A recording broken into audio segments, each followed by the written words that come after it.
બાદ આજે જોઈએ કઈ રીતે શરૂઆત બતાવશે અને સેશન કઈ રીતે રહે છે।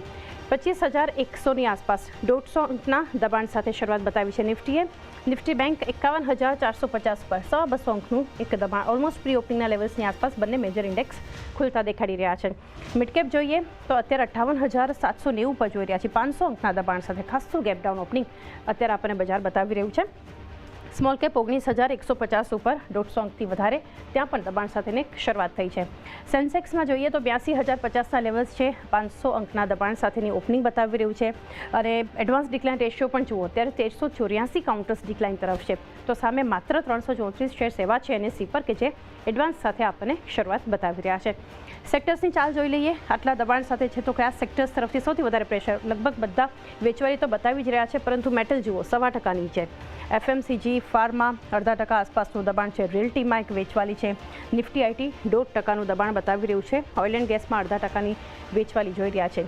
ઇન્ડેક્સ જોઈએ નિફ્ટી ઓટો 0.5% નીચે। કેપિટલ ગુડ્સમાં પણ 0.5%થી વધુનું અત્યારે દબાણ છે। મેટલ અને આઈટી સૌથી વધારે દબાણ આ બંને સેક્ટર બતાવી રહ્યા છે। તો હવે સ્ટોક્સની ચાલ પર નજર કરી લઈએ હિટ મેપ પર। કયા સ્ટોક્સમાં અત્યારે સૌથી વધારે વેચવાલી છે કે ક્યાં થોડી ઘણી મજબૂતી બતાવી રહ્યા છે? એશિયન પેઇન્ટ્સ અને Sun Pharma, BPCL, Nestle India આ કાઉન્ટર્સ થોડી ઘણી મજબૂતી સાથે, પરંતુ સામે જુઓ એનટીપીસી, આઈટીસી ઘટાડો છે। આઈસીઆઈસીઆઈ બેંક 0.5%નું એક દબાણ છે। ઇન્ડસઇન્ડ બેંક ત્યાં પણ એક વેચવાલી આપણે બતાવી રહી છે। Wipro, Titan, Reliance, HCL tech, doctor Reddy's, Maruti બધા જ સેક્ટર્સના બધા જ સ્ટોક્સ વેચવાલી બતાવી રહ્યા છે। ગેપ ડાઉન શરૂઆત થઈ છે। SBI life, Shriram finance, Bajaj finance ત્યાં પણ એક વેચવાલી। ટીસીએસ 1.5% નીચે છે। આયશર મોટર્સ, એચયુએલ સાથે ઇન્ફોસિસ જુઓ ત્યાં પણ 1.5%થી વધુની વેચવાલી છે। UltraTech cement, MNM, Adani port, call India, HDFC bank જે થોડી ઘણી એક પ્રી ઓપનિંગમાં મજબૂતી હતી અત્યારે થોડી વેચવાલી થઈ રહી છે, વધારે કોઈ ડાઉનસાઇડ નથી। હિન્ડાલ્કો 0.5%નું દબાણ છે। સૌથી વધારે નિફ્ટીમાં વેચવાલી હિન્ડાલ્કોમાં છે। સિપ્લા, ડીવી સ્લેબ, બજાજ ઓટો પણ અત્યારે વેચવાલી છે। Tata consumer products, SBI, hero motocorp, power grid, Grasim, Britannia, tech Mahindra તો ક્લિયરલી એક રેડ સ્ક્રીન તમે જોઈ રહ્યા છો। 2-3 કાઉન્ટર્સને છોડીને એશિયન પેઇન્ટ સૌથી વધારે મજબૂતી આ ઘટાડામાં અને સાથે બીપીસીએલ પણ નિફ્ટી ગેનર છે। અર્પણ માર્કેટ પર એક વ્યૂ લઈએ। 25,090ની આસપાસ ઓપનિંગ લેવલ કરતાં પણ અત્યારે નીચે નિફ્ટી આપણે જોઈ રહ્યા છીએ। નિફ્ટી બેંકે જે એક શરૂઆત બતાવી ગઈકાલે નિફ્ટીની સામે જે એક આઉટ પરફોર્મન્સ ઘણા સમય પછી નિફ્ટી બેંકનું જોવા મળ્યું છે। સ્ટોક્સ લાઇક આઈસીઆઈસીઆઈ બેંક એક થોડું ઘણું સપોર્ટ આપણને બતાવતું હતું નિફ્ટી બેંક માટે જે રીતે એક પરફોર્મન્સ રહ્યું છે, પરંતુ આજે જોઈ રહ્યા છીએ ત્યાં પણ 0.5%થી વધુના ઘટાડા સાથેની શરૂઆત। આજનું સેશન એક મેક ઓર બ્રેક હતું નિફ્ટી બેંક માટે, પરંતુ હજી આ ઓપનિંગ થઈ છે, બીટ સેટલ થશે। આગળ કઈ રીતે જોઈ રહ્યા છો ને આ શરૂઆત કઈ રીતે જોઈ રહ્યા છો માર્કેટ માટે?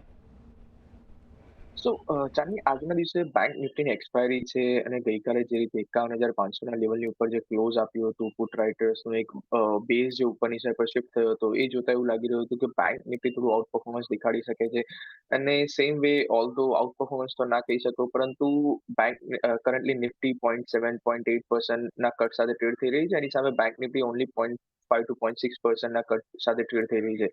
અગર ફ્રેશ ઇન્ડેક્સ પર અગર તમારે કોઈ ટ્રેડ લેવો હોય then go short on Nifty and hedge that position with a long on bank nifty। આ રીતે એક તમે લોંગ શોર્ટની સ્ટ્રેટેજી બનાવી શકો છો which can play out for day or two।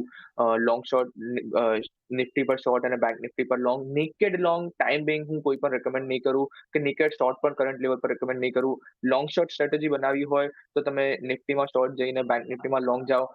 Apart from that stock specific અગર તમારે કોઈ લોંગ શોર્ટ બનાવવું હોય તો go short on HCL tech and go long and ICICI bank. એ જ રીતે બેન્કિંગ થોડું આઉટ પરફોર્મન્સ દેખાડે એ પ્લે સાથે તમે બેન્કિંગ સેક્ટરમાં લોંગ બનાવી શકો છો અને એની સામે નિફ્ટી ઓર આઈટી સેક્ટરમાં શોર્ટ પોઝિશન બનાવી શકો છો।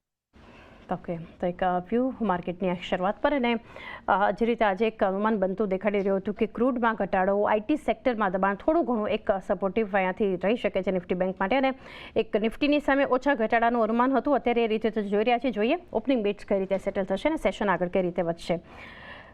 ત્યારબાદના કાઉન્ટર અમુક અમિત જાણીએ આપની પાસેથી વોલ્યુમ બેઝડ એક્શનના ઘટાડામાં આપણે બંને એક્સપર્ટ પાસેથી આના પર વ્યૂ લેશું। આઈઓસી, બીપીસીએલ અને એચપીસીએલ ત્રણેય કાઉન્ટર્સ જુઓ લગભગ 1.5%થી વધારેની મજબૂતી બતાવી રહ્યા છે અત્યારે આટલા ઘટાડામાં। વોલ્યુમ બેઝડ બાઇંગ આવ્યું છે ત્રણેય શેર્સમાં। તમે કઈ રીતે આના પર સલાહ આપશો? અમિત, તમારું 3 કાઉન્ટરમાંથી કોઈ કાઉન્ટર સ્પેસિફિક રેકમેન્ડેશન રહેશે અત્યારે પસંદગી?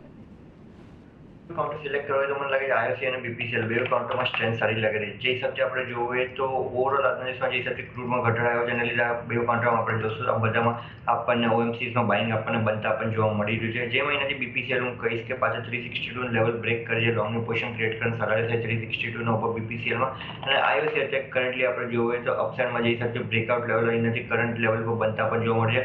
બીજા 180 લેવલ જેમ આઈઓસી બ્રેક કરે છે ત્યારબાદ આઈઓસીમાં બી લોંગની પોઝિશન ક્રિએટ કરીને સારા રહેશે. સો બે કાઉન્ટર અત્યારે આપણે જોઈએ તો બ્રેકઆઉટ લેવલ પર ટ્રેડ કરતા પણ જોવા મળશે. થોડુંક એવું વેટ કરશું બ્રેકઆઉટ માટે. જેમ બ્રેકઆઉટ આવે છે ત્યારબાદ ફ્રેશ લોંગની પોઝિશન ઇનિશિએટ કરવાનું સલાહ રહેશે.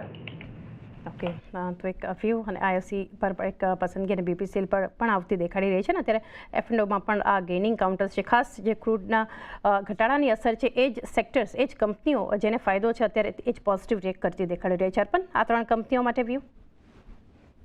So, ઇન ઓઇલ માર્કેટિંગ કંપનીઝમાંથી તમે આઈઓસીના કાઉન્ટરને રડારમાં રાખી શકો છો. આઈઓસીનું કાઉન્ટર કરન્ટલી એક સ્ટ્રોંગ અપટિક દેખાડી રહ્યું છે વિથ વોલ્યુમ સપોર્ટ.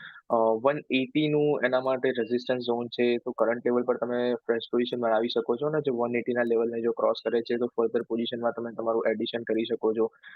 ઉપરની સાઈડ પર 183 ટુ 185 સુધીના શોર્ટ ટર્મ ટાર્ગેટ આઈઓસી માટે એક્સપેક્ટ કરી શકો છો. તો